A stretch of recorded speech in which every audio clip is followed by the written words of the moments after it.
Assalamualaikum warahmatullahi wabarakatuh.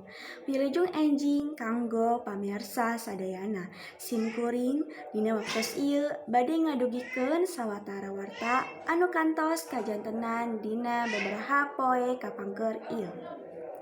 Padumukan Taman Permata Indah Cikarang ayeuna keur di lockdown. Saprak dinten Senen 25 Januari 2021. Penyebabna nyaeta pikeun nyegah panularan COVID-19. Sadaya wargi diimbau supados angger aya di jero imah sarta ulah ngluyur lamun henteu penting teuing. Lamun hoyong kaluar ti imah oge diwajibkeun kedah make masker sarta ngajaga jarak. Hal ieu dilakukeun kusabab cek wargi di dieu geus loba anu terkena COVID-19. Gerbang gagang oge aya nu ditutup sabagian, pikeun henteu loba anu pasuliweur.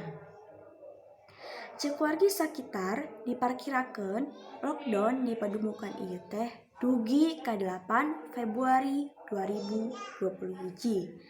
Sanggeus eta atos biasa balik normal deui, tapi tetep kudu make masker sarta ngajaga jarak.